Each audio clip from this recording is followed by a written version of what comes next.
Hey everybody, welcome to Cage My IQ. As always, I am your host D-Bake. Tonight we'll be previewing Bellator 267, Douglas Lima versus MVP 2.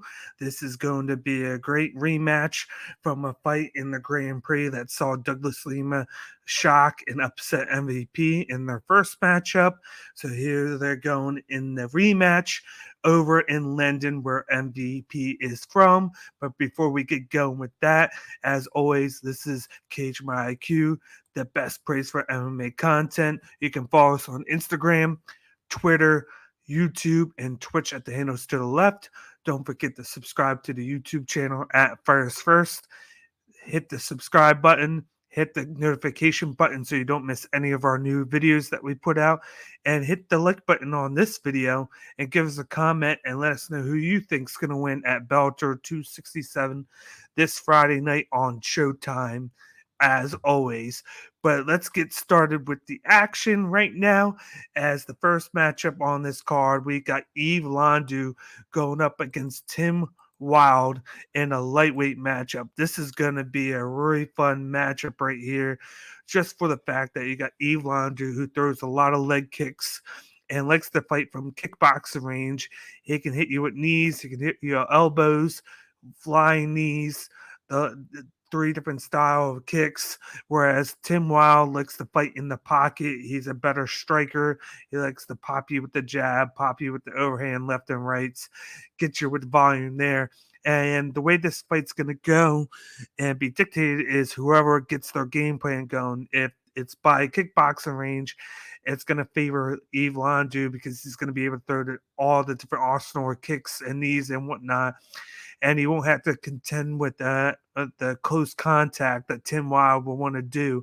Whereas if Tim Wilde can get into the pocket and get up close and throw those strikes, it'll favor him because he'll be able to get up close, get out of kickboxing range where Landu would throw the kicks, and he'll throw all of his volume and damage Landu. And I think at the end of the day, in this one, I got Tim Wilde by second round knockout. I think in the first round, they're going to be a little bit of fear, give or take here and there. Tim Wilde will see what Landu can do with his kicks. But then I think by round two, he's going to get up close and just start piecing Landu up.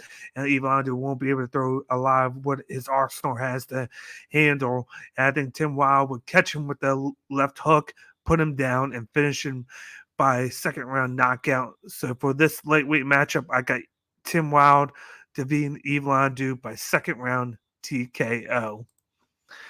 In the second fight on the Bellator main card, we got a light heavyweight matchup between Luke Trainer uh, going up against Yannick Behati. This is a great matchup right here. Luke Trainer is undoubtedly the bigger fighter. He has this crazy height and reach advantage in this matchup. He's going to be a guy that's going to want to fight from distance when they're trained shots, throwing that jab, throwing that left and right overhands, just like in the last matchup. He's going to want to do that from distance because Yannick Behati, he's the better power thrower, and they kind of have similar grappling tendencies. But Yannick Behati is going to look to get the fight down. And when he gets it down, he's going to look to ground and pound. Whereas when Luke Trainer shoots and for takedowns and tries to get his opponents down, he's looking for submissions. He has quite a bit of submissions in his back pocket that he likes to use. Rear naked choke, guillotine. You got the arm bar and whatnot. I feel like both of these guys are strong enough to where they kind of cancel each other out on with the ground game. I could see this fight staying on the feet. Both fighters train shots. I think what comes down to the X factor for this fight is the fact that Luke Trainer's the bigger guy.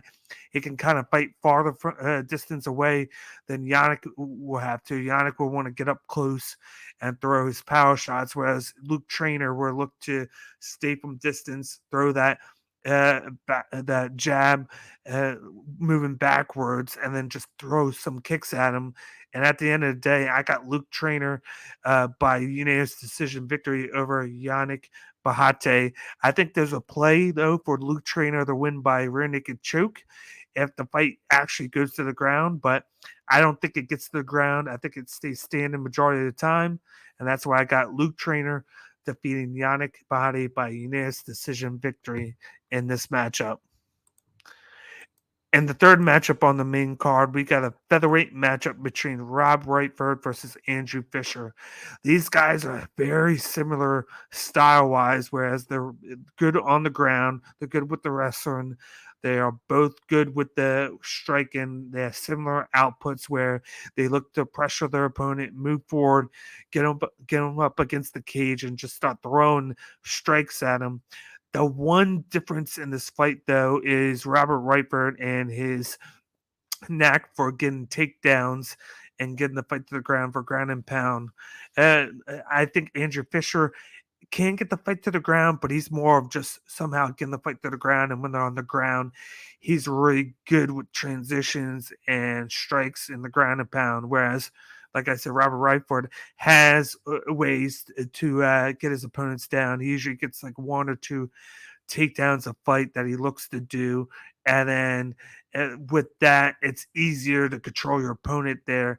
And in this matchup, I feel that Robert Whiteford's going to trade shots with him, uh, try to get into the clinch, leg trip him from the body lock position, and just go at him on the ground. And with this fight, I see Robert Whiteford defeat Andrew Fisher by third round TKO via ground and pound. I think he'll get him to the ground by the third round. Both these guys are going to throw a lot of strikes, and Whiteford will be able to uh, get a mistake out Andrew Fisher, take him down with the leg trip, and finish him with ground and pound and hammer fist to have his hand raised in the third matchup on Bellator 267. In the co-main event of the evening on Bellator 267, we have a women's featherweight matchup between Leah McCourt going up against Jessica Borga. Leah McCourt is definitely the favorite in this matchup. She has beat quite a bit of known fighters, especially in the UFC, like Anima Farhat, who has been shown herself in the UFC in the past couple of years. But Leah McCourt is really good with her striking, really good with her leg kicks, with the jab and whatnot. And then she's really good at getting the fight to the ground here and there, where she can ground and pound and transition. Whereas Jessica Borga, she is not that bad on her feet, but she definitely prefers to get the fight to the ground. She has a little bit better wrestling than McCourt does, so she has a little bit more moves to get the fight to the ground with the leg trips, with the single and double leg takedowns. She's just not as great on the mat as Leah McCourt is. She's good at getting the fight to the mat. And I feel like with all this, the fingers and the arrows are just pointing at Leah McCourt to dominate this fight, unless Jessica Borga can take down McCourt and then just win by control time and ground and pound here and there. That's really Jessica Borga's only path to victory in this co-main event. Whereas Leah McCourt can get the fight to the ground, get a little bit of her own control time, or she can stand up and trade shots, throw from a distance, and just use her speed advantage and her hand speed to just frustrate Jessica Borga from getting to those attempts at takedowns. And with this matchup, I feel like she's going to pour in a lot of volume with her striking, both legs and hands. And she's not going to allow Jessica Borga to get any of those takedowns she's going to want to get. And I feel like I don't think it goes first round knockout, because I think Borga will be able to last a little longer than what people think. But I have this fight ended in the second round, and I have it ended by second round submission by Leah McCourt. I think somehow she'll be able to stun Borga, get her on the ground, and then she's going to want to get her into the rear naked choke for victory. So in this fight, I got Leah McCourt defeating Jessica Borga by second round rear naked choke submission. And the co-main event of the evening, the fight that we've been waiting for over a year, it's the rematch of Douglas Lima versus Michael Page. There was a lot of hype in this matchup in the Grand Prix over a year ago. This was one of Michael Page's only losses in Bellator in his career. He has been the hype train in Bellator, and he was looking good until he ran into the Douglas Lima buzzsaw at the time. They started out that first fight pretty well, and then Douglas Lima caught Michael Page slipping and it hit him in the face and knocked him out to get the shocking victory over MVP. In this matchup, it's going to be a little bit of the same with these two. It's just that Michael Page has got on the hot streak of lately after losing that fight, whereas Douglas Lima is coming off of a loss where he lost his belt to Amasov, who is looking like the ace of the division at this moment. But Douglas Lima is going to be the more powerful puncher. He's going to move, throw a little bit of kicks here and there, but he's going to be all about the striking and trying to get Michael Page down in this matchup and catching him on counters. Whereas I think Michael Page is going to be more of the flashy fighter where he keeps on moving, moves around. He's going to throw those crazy leg kicks at the head, the body, and the lower calves, and then he's going to throw the strike and use his reach advantage to throw jabs, to throw the overhands, and just trash talk Douglas Lima. If this was Douglas Lima, when like he was in the first fight, I might have gone Douglas Lima in this one because he has that knack for the knockout power.